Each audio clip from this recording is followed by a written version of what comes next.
చూసేవాణ్ణి. నేను ఆ రోజు ఎన్నో ప్రయత్నాలు చేశాను. ఆడబిడ్డలు చెప్పేవాడిని, తెల్లవారితో నిద్ర లేసి తెల్లవారికి మునిపే ఈ యొక్క మరుగుదొడ్డి పోయే కార్యక్రమానికి ఆడబిడ్డలు చేసేవాళ్ళు.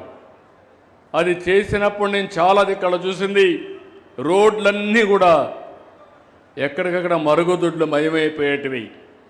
నేను ఒకసారి పాదయాత్ర చేసినప్పుడు నేను చూశా, స్వయంగా చూశా. ఆ రోజు నాకు అనిపించింది, నా రాష్ట్రంలో ప్రతి ఒక్కరికి మరుగుదొడ్డి కట్టి మా ఆడబిడ్డల ఆత్మ గౌరవాన్ని కాపాడాలని ఇంటింటికి మరుగుదొడ్డి ఆత్మ గౌరవం పేరుతో ఇచ్చాం. ఇంకా కొన్ని ఇక్కడ లీవ్ వాళ్ళందరికీ విజ్ఞప్తి చేస్తున్నా, ఈ మరుగుదొడ్లన్నీ కూడా కట్టే పరిస్థితి తీసుకొస్తాం. ఇప్పుడు కొన్ని గ్రామాల్లో, టౌన్స్లో అయితే పర్వాలేదు, కానీ గ్రామాల్లో ఎక్కడికక్కడ సింగిల్ పిట్టు ఒకటి పెట్టుకొని మనం బాత్రూమ్ పోతే అందులో వదిలిపెడుతున్నాం. ఓసారి అది ఫిలప్ అయితే కొన్ని సమస్యలు ఉన్నాయి. దాన్ని ఏ విధంగా తీయాలి, ఎట్లా కన్వర్ట్ చేయాలి, ఏ విధంగా మీకు సహాయం చేయాలనో దానికి కూడా ఒక ప్రోగ్రాం ఇస్తున్నా. ఆ ప్రోగ్రాం ప్రకారం మీ మరుగుదొడ్ల నుంచి ఏదైతే మీరు వదులుతారో సింగిల్ పిట్లోకి లేకుంటే డబుల్ పిట్లోకి, అవన్నీ కూడా టైం ఇచ్చి ఎక్కడికక్కడ తీసి వేరే దిక్కున పంపించే కార్యక్రమానికి కూడా శ్రీకారం చుడతామని చెప్పి కూడా నేను మీకు తెలియజేస్తున్నా. ఇక్కడ నేను ఎప్పటికప్పుడు మీ అభిప్రాయాలు తీసుకుంటున్నానా లేదా? నేను IVRS అడుగుతున్నానంటే చేతుల పైకెత్తండి. పెన్షన్ వస్తే వచ్చుతానే మళ్ళీ అడుగుతాను, మా ఆఫీసర్ మీ దగ్గరికి వచ్చాడా, మీ ఇంటి దగ్గరనే పింఛన్ ఇచ్చాడా, ఏమన్నా డబ్బులు అడిగాడా, లేకపోతే మిమ్మల్ని తక్కువగా మాట్లాడా, ఇవన్నీ అడుగుతున్నానా లేదా? అన్నీ అడుగుతున్నా.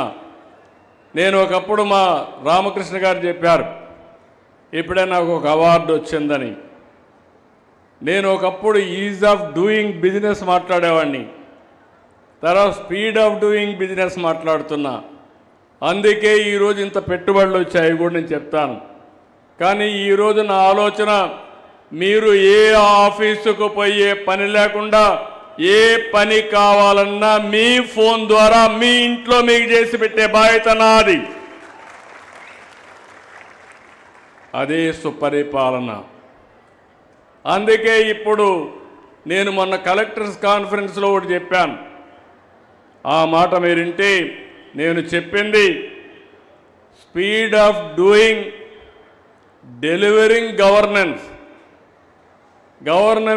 సేవల్ని ఎంత తొందరగా మీకు ఇవ్వగలుగుతాం, ఎంత స్పీడ్గా ఇవ్వగలుగుతాం, ఎంత అవినీతి లేకుండా ఒక్క పైసా డబ్బులు అడగకుండా మీకు సేవలు ఏ విధంగా అందిస్తామని నేను ఆలోచిస్తున్నా. తొందరలోనే మీరు చూస్తారు. నాది ఎప్పుడు కూడా ఉడుంపట్టు, ఒకటి అనుకుంటే దాన్ని సాధించే వరకు వదిలిపెట్టను. తొందరలోనే దేశం, ప్రపంచంలో ఎవరైనా సరే పరిపాలన ఏ విధంగా ఉండాలంటే దానికి చిరునామాగా ఆంధ్రప్రదేశ్ ఉంటుందని చెప్పి మరొక్కసారి విజ్ఞప్తి చేస్తున్నా. ఇప్పుడే రామకృష్ణ గారు అన్నారు, కష్టాల్లో ఉంది, దివాలా తీసిన రాష్ట్రం, అన్ని పనులు అవుతాయంటే నేను ఒకటే ఆలోచించా. మాట ఇచ్చాం. నేను, మా మిత్రుడు పవన్ కళ్యాణ్ గారు, అదేవిధంగా ప్రధానమంత్రి నరేంద్ర మోడీ గారు, మేము ఒకటే ఆలోచించాం. ఎన్ని ఇబ్బందులున్నా సరే కష్టపడదాం, అధిగమిద్దామని చెప్పాం. సూపర్ 6 అన్నాం, సూపర్ హిట్ చేసి మీ రుణం తీర్చుకున్నాం. ఇక్కడతో ఆగల, ఇంకా చాలా పనులున్నాయి. దానికోసం ముందుకు పోతున్నాం. ఈరోజు ఇక్కడికి వచ్చినప్పుడు జిల్లా కలెక్టర్కి విజ్ఞప్తి చేస్తున్నా, ఎస్ఏలో స్వచ్ఛాంధ్రలో మీరు 13వ ప్లేస్లో ఉన్నారు. Be clear. 26 జిల్లాలో సగంలో మీరున్నారు. తొందరలోనే మీరు ఫస్ట్ 2లో నెంబర్ 1లో ఉండాలి. దానికి మీరు స్ట్రగుల్ చేయాల్సిన అవసరం ఉంది. నేను ఇప్పుడు కొత్త పద్ధతి పెట్టుకున్నాను. నన్ను నేనే ఎంత బాగా చేశానో బేరే చేసుకుంటున్నా. మా ఎమ్మెల్యేలు బేరే చేసుకుంటున్నా. మిత్రపక్షాలైన ఎంపీలది కూడా అసెస్ చేస్తున్నా. మళ్ళా వాళ్ళని గెలిపించే బాధ్యత, గెలవాల్సిన అవసరం ఈ రాష్ట్రానికి ఉంది కాబట్టి అవి కూడా అనలైజ్ చేసుకుంటున్నా. కలెక్టర్స్ పనితనాన్ని కూడా చూస్తున్నా. ఎస్పీల పనితనాన్ని చూస్తున్నా.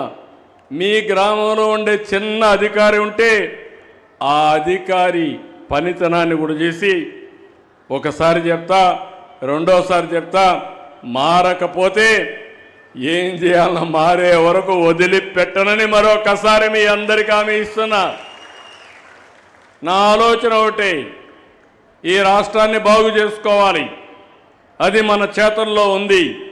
ఈరోజు మీరు ఒక్కసారి చూస్తే ఈ కూటమి ప్రభుత్వం వచ్చిన తర్వాత అనకాపల్లి జిల్లా ఒక పరిశ్రమల హబ్గా తయారైంది.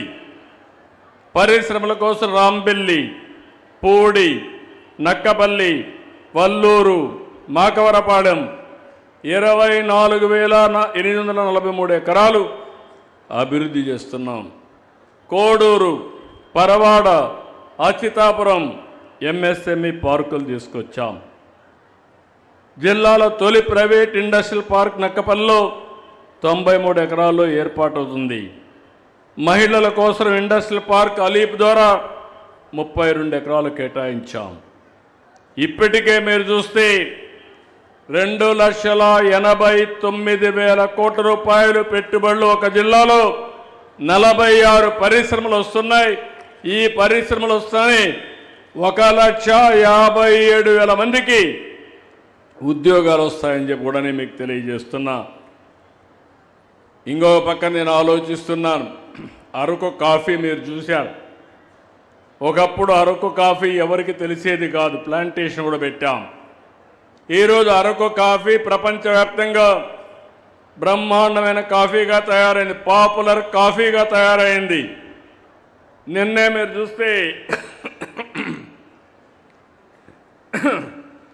మహేంద్ర కంపెనీ ఆనంద్ మహేంద్ర, ఆయన నాంది ఫౌండేషన్ రన్ చేస్తాడు.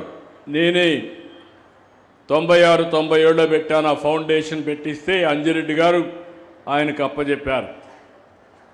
ఆయన ఇటీవల కాలంలో అప్పట్లోనే ప్రారంభించాం అరకు కాఫీని ప్రపంచవ్యాప్తంగా పాపులరైజ్ చేయాలని. ఈరోజు ఆ కాఫీని నిన్న అతను పెట్టిన ట్వీట్ చూస్తే 1 కేజీ అరకు కాఫీ 10,000 రూపాయలు అమ్మింది. ఆన్లైన్లో పెట్టాడు. 10,000 రూపాయలకు కొనుగోలు చేశారు. పెట్టినట్టన్నీ కూడా 2 గంటల్లో కొనేశారు. అంటే ఏ విధంగా డిమాండ్ ఉందో అరకు కాఫీకి మీరు గుర్తుపెట్టుకోవాలి. ఒక